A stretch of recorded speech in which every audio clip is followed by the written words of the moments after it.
नमस्कार, संस्कृति पीसीएस के इस यूट्यूब चैनल पर आप सभी का स्वागत है। मेरा नाम है प्राची मिश्रा। तो चलिए आज देख लेते हैं कौन कौन से प्रमुख मुद्दों पर हम बात करने वाले हैं। जैसे मैंने बताया था कि मैंने टॉपिक्स बढ़ा दिए हैं ताकि आपके एग्जाम का हर एक प्रोस्पेक्टिव इसमें कवर हो सके। तो सबसे पहले हम शुरुआत किससे करेंगे? भारतीय तटरक्षक बल का जलीय केंद्र जो हाल ही में जिसका उद्घाटन किया गया है। तो ये समझेंगे कहाँ पर किया गया है, तो तमिलनाडु के रामेश्वरम में इसका उद्घाटन किया गया है। कहाँ पर किया गया है? तमिलनाडु के रामेश्वरम में हाल ही में भारतीय तटरक्षक बल के जलीय केंद्र का उद्घाटन किया गया है। चलिए आगे बात कर लेते हैं इसमें इंपॉर्टेंट चीजों की, भारतीय तटरक्षक बल के बारे में। इसकी स्थापना कब हुई थी? तो 1 फरवरी 1977 को इसकी स्थापना की गई थी हमारे भारतीय तटरक्षक बल की। ठीक है, अभी किसके अंडर में काम करता है? तो ये केंद्रीय रक्षा मंत्रालय के अंतर्गत कार्य करता है। इसका पूरा जो किस प्रकार से कार्य करना है, कहाँ केंद्र बनाने हैं, ये सारी चीजें कौन देखता है? रक्षा मंत्रालय देखता है। आगे बात कर लेते हैं कि इसके सबसे पहले यदि मैं महानिदेशक की बात करूं तो वो थे आपके वीए कामत, लेकिन वर्तमान में कौन है? तो वो है आपके राकेश पाल जी, इसके वर्तमान में महानिदेशक। अब बात आ जाती है कि आखिर कार्य क्या क्या करता है। देखिए, सबसे इंपॉर्टेंट कार्य होता है कि जो समुद्र क्षेत्र से होने वाली तस्करी है उसको रोकना है। ठीक है, अवैध जो कार्य चलते हैं उनको रोकना है, प्रोटेक्शन प्रदान करनी है समुद्री जो बाउंड्री लाइंस हैं उनको, साथ ही साथ जो समुद्र के संसाधन हैं, जो प्राकृतिक संसाधन है उनकी रक्षा करना है, और पर्यावरण को, जो समुद्री पर्यावरण जो है उसको भी बचाना है, साथ में उसकी भी रक्षा करना है। ठीक है, तो ये इसके कार्य हो जाते हैं। आगे बात करें भारत के समुद्री क्षेत्र में समुद्री पर्यावरण का संरक्षण, जैसे मैंने बताया, बाढ़ यदि आती है, चक्रवात आता है या फिर अन्य प्राकृतिक आपदाएं आ जाती हैं उस क्षेत्र में जो समुद्र से जुड़ा हुआ है, देन उस स्थिति में वहां के जो नागरिक हैं उनको रक्षा प्रदान करना है, उनकी सहायता करना है, और यदि वह फंस गए हैं तो उनको वहां से बाहर निकालना है। तो ये इसके बेसिकली कार्य होते हैं जो यह करता है।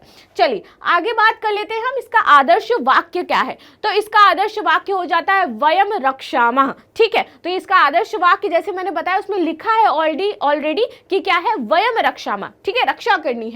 मुख्यालय की यदि मैं बात करूं तो नई दिल्ली में इसका मुख्यालय स्थित है। भारतीय तटरक्षक बल के 5 क्षेत्रीय कमांड सेंटर हैं। अब कहां पर ये सेंटर है? सबसे पहला है आपका उत्तर पश्चिमी कमांड, ये आपका गांधीनगर में इसका मुख्यालय पड़ जाता है। इसके बाद आता है पश्चिमी कमांड जो कि मुंबई में मुख्यालय स्थित है। पूर्वी कमांड का मुख्यालय इसका चेन्नई में स्थित है। उत्तरी पूर्वी कमांड का जो मुख्यालय है ये कोलकाता में स्थित है। और एक आपका पड़ जाता है अंडमान निकोबार जो द्वीप समूह है, वहां पर इसका एक कमांड सेंटर है, और ये कहां पर पड़ता है? पोर्ट ब्लेयर, जो इसकी राजधानी है अंडमान निकोबार की, वहां पर इसका क्या पड़ जाता है? मुख्यालय पड़ जाता है। तो आई होप आपको ये समझ में आ गया होगा, इसके बारे में आपको फुल डिटेल मिल गई।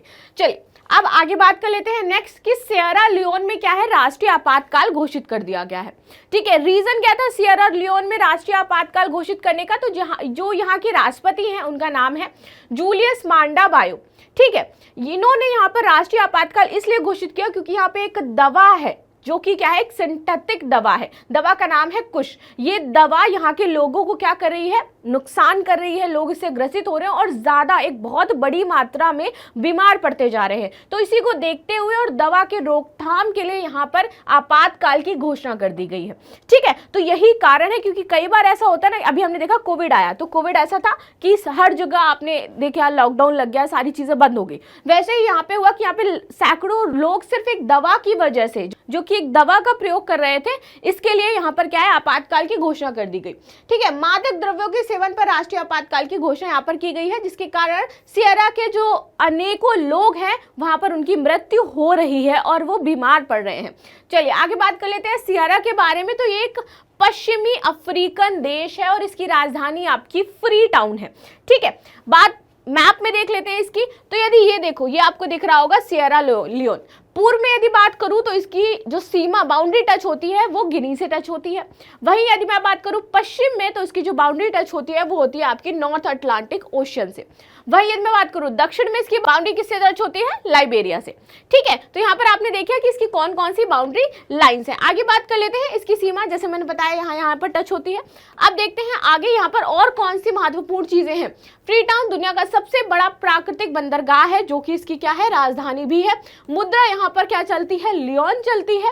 सियरा लियोन की जो जलवायु है वो मुख्य रूप से उष्णकटिबंधीय पाई जाती है, लेकिन ये संसाधनों और खनिजों में बहुत ही ज्यादा रिच है। यहाँ पर आपको देखने को मिलेगा हीरा मिलता है, सोना, बॉक्साइट और रूटाइल टाइप के जो बहुत ही महत्वपूर्ण खनिज है वो यहाँ पे बहुत अधिक मात्रा में पाए जाते हैं। ठीक है, रोकेल, ताया, मोआ और सेवा सियरा यहाँ की प्रमुख नदियां हैं जो यहाँ से प्रवाहित होती हैं। ठीक है, चलिए आगे बात कर लेते हैं। फनगिरी की चर्चा में क्यों है, क्योंकि यहाँ पर इक्ष्वाकु काल के सिक्के मिले हैं और ये सिक्के किससे बने हुए हैं, शीशे के बने हुए हैं। फनगिरी कहाँ है, तो ये तेलंगाना में आपका पड़ता है फनगिरी। और सिक्कों की यदि मैं बात करूं तो यहाँ पर जैसे मैंने बताया हर साइड अपने यहाँ पे भी होता है सिक्के, तो एक साइड कोई प्रतीक है, दूसरी साइड कोई और प्रतीक है। तो यहाँ पर एक साइड आपका हाथी का साइन बना हुआ है और एक साइड यहाँ पर उज्जैन जो नगरी है हमारी वो छपी हुई है। ठीक है, चलिए इसकी अवधि जो बताई जा रही है वो 3री शताब्दी से 4वीं शताब्दी के मध्य में बताई जा रही है। फनगिरी की बात करें तो ये तेलंगाना के सूरापेट जिले में स्थित है। और फनगिरी का अर्थ क्या होता है, तो सांप के फन की पहाड़ी को हम क्या कहते हैं, फनगिरी कहते हैं। ठीक है, यह प्रमुख एक बौद्ध स्थल था। यहाँ पर बहुत सारे महास्तूप, बहुत सारे चैत्य विहार ये पाए गए हैं। फनगिरी दक्कन के पश्चिम और पूर्वी तट को जोड़ने वाले प्राचीन व्यापार मार्ग, जिसको हम क्या कहते थे, दक्षिणापथ कहते थे, इस पर स्थित एक महत्वपूर्ण बौद्ध मठ है। ठीक है, चलिए आगे बात कर लेते हैं हम कजाकिस्तान अंतर्राष्ट्रीय बैडमिंटन प्रतियोगिता की। तो यहाँ पर पुरुष और महिला दोनों ही वर्गों में भारत जीता है। यदि मैं बात करूं महिला वर्ग की तो यहाँ पर अनुपमा उपाध्याय जो है वो जीती हैं और उन्होंने हराया किसको है, तो ईशरानी को उन्होंने हराया है। वहीं यदि मैं बात करूं पुरुष की तो एम थारून है, ये जीते हैं और इन्होंने हराया किसको है, तो सू जू वेन को इन्होंने हराया है। और ये दोनों लोग हरा करके महिला व पुरुष वर्ग में जीत गए हैं। ठीक है, चलिए आगे देख लेते हैं। भारतीय बैडमिंटन खिलाड़ियों ने कजाकिस्तान अंतर्राष्ट्रीय बैडमिंटन प्रतियोगिता में महिला और पुरुष एकल का खिताब जीता है, दोनों में ही। अनुपमा उपाध्याय इन्होंने किसमें जीता है, महिला में जीता है, और पुरुष में एम थारून ने जीता है। फाइनल में इन्होंने एम थारून जो थे इन्होंने मलेशिया के सुजू वेन को हराया है। और वही जैसे मैंने बताया कि जो अनुपमा थी उन्होंने ईशरानी बरुआ को हराया है। ठीक है, कजाकिस्तान इंटरनेशनल चैलेंज टूर्नाशिप का जो आयोजन था वो 2 से 6 अप्रैल 2024 तक अरुलस्क कजाकिस्तान में किया गया था, जो कि यहाँ पे कजाकिस्तान नेशनल बैडमिंटन फेडरेशन है उसके द्वारा आयोजित किया गया था। ठीक है, चलिए आगे बात करते हैं सुविधा पोर्टल की। तो ये क्यों बनाया गया है, क्या है, तो बेसिकली ये बनाया गया है चुनाव के समय के लिए, ताकि लोग आसानी से यहाँ पर वोट दे सके। और भारतीय निर्वाचन आयोग द्वारा ये जो पोर्टल है वो विकसित किया गया है। अब ये कार्य क्या करेगा, तो बेसिकली ये करेगा कि तो चुनाव की घोषणा होने के बाद से केवल 20 दिनों की अवधि में इस सुविधा पोर्टल पर राजनीतिक दल और उम्मीदवारों की ओर से जो अनुमति संबंधी अनुरोध हैं वो 73,379 अनुरोध प्राप्त हुए हैं, जिसमें से आपके 44,000 के लगभग अनुरोध जो है वो एक्सेप्ट कर लिए गए हैं और 11,200 अनुरोध जो है वो रिजेक्ट कर दिए गए हैं भारतीय निर्वाचन आयोग के द्वारा। बेसिकली यह पोर्टल जैसे मैंने बताया कि भारत निर्वाचन आयोग द्वारा विकसित किया गया है। अब ये करेगा क्या, तो ये रैलियों के आयोजन में सहायता करेगा, अस्थायी पार्टी के जो कार्यालय खोलने हैं उसके लिए कार्य करेगा, घर घर जा करके प्रचार से संबंधित कार्य करेगा, वीडियो वैन, हेलीकॉप्टर, वाहन परमिट, इससे संबंधित जितने भी परमिट हैं, कार्य हैं, वो इस पोर्टल पर जा करके पर्चे बांटने की अनुमति, ये सब यहाँ से प्राप्त होंगे। ठीक है, अब अनुमति संबंधी जो अनुरोध है वो यह फर्स्ट इन और फर्स्ट आउट सिद्धांत पर चलेगा कि जो पहले आकर के इसमें अनुमति ले लेगा उसको मिल जाएगा एंड देन वो आगे अपना कार्य कर सकता है। तो first in and first out सिद्धांत पर यह कार्य करेगा। इसका उद्देश्य है स्वतंत्र और निष्पक्ष चुनाव हो और पारदर्शी रूप से चुनाव कराने की सभी राजनीतिक दलों को समान अवसर सुनिश्चित प्रदान किया जाए।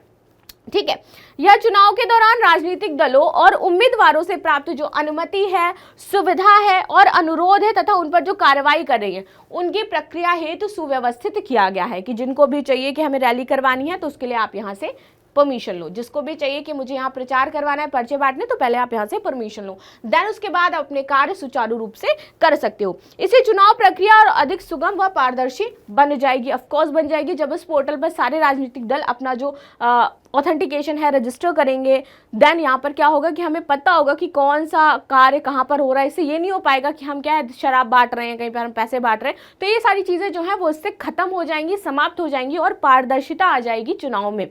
ठीक है, अब बात कर लेते हैं INS शारदा के बारे में, जिसको ऑन द स्पॉट यूनिट प्रशस्ति पत्र दिया गया है। ठीक है। देखिए ये जहाज हमारे लिए बहुत ही इंपॉर्टेंट है क्योंकि ये 22 अगस्त 1990 से यहाँ पर कार्यरत है और ये सुकन्या जो श्रेणी है उसका जहाज है। तो ये काफ़ी टाइम से सर्विस दे रहा है भारत को, क्योंकि 22 अगस्त जैसे मैंने बताया कि 1990 से ये कार्यरत है। इसको हिंदुस्तान शिपयार्ड द्वारा बनाया गया था। बात कर लेते हैं इसके बारे में कि इसको ये प्रदान क्यों किया गया है। बेसिकली ये क्या करता है, जितनी भी समुद्री डकैती होती है, जो डकैत होते हैं और इससे संबंधित जो भी अभियान चलते हैं, उसके लिए ये कार्य करता है, रक्षा करता है। अभी जो इसको प्रदान किया इसलिए क्योंकि इसने ईरान का जो जहाज है ओमारी, इसके सभी चालक दल को बचाया था और इस जहाज को सोमालिया के पूर्वी तट पर समुद्री डाकुओं ने क्या कर लिया था, घेर लिया था, कब्जा कर लिया था और उनको बंधक बना लिया था। तो उसको छुड़ा करके ये जो आईएनएस शारदा है वो लेकर के आया था। चलिए आगे बात कर लेते हैं। यह सुकन्या श्रेणी का एक गश्ती जहाज है। ये हिंद महासागर क्षेत्र में नाविकों की सुरक्षा के लिए तैनात किया गया है। 22 अगस्त 1990 से यह कार्यरत है और इसका निर्माण हिंदुस्तान शिपयार्ड लिमिटेड द्वारा किया गया था। चलिए आगे बात कर लेते हैं हम वर्ष 2024 का जो पहला सूर्य ग्रहण पड़ रहा है इसके बारे में।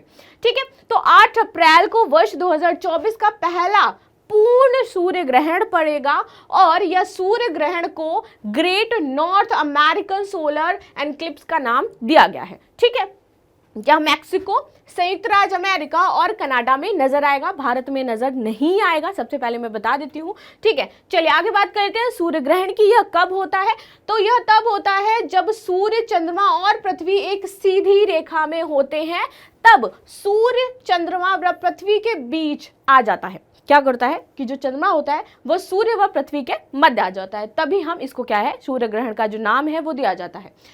इसके कारण सूर्य का प्रकाश पृथ्वी तक नहीं पहुंच पाता है।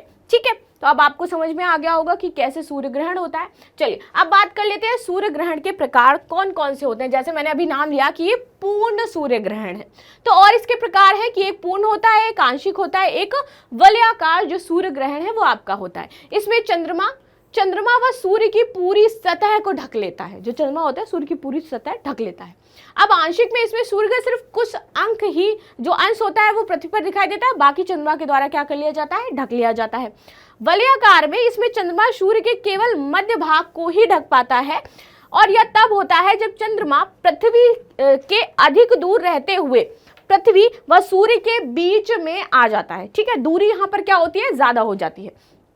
चलिए, तो यहाँ पर ये थी न्यूज़ जो आज हमने कवर करी। बात कर लेंगे अंत में हम फनगिरी के बारे में कि फनगिरी किस राज्य में स्थित है, तेलंगाना, आंध्र प्रदेश, तमिलनाडु या फिर उत्तर प्रदेश। कमेंट में मुझे आंसर ज़रूर दीजिएगा।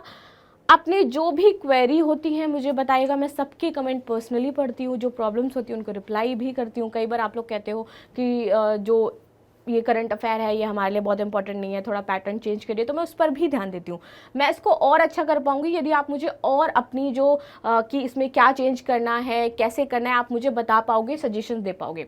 तो ज़्यादा से ज़्यादा कमेंट में सजेशन भी दीजिए, आंसर भी दीजिए। मिलते हैं नेक्स्ट क्लास में, तब तक के लिए धन्यवाद। लाइक शेयर सब्सक्राइब करना बिल्कुल भी ना भूलें।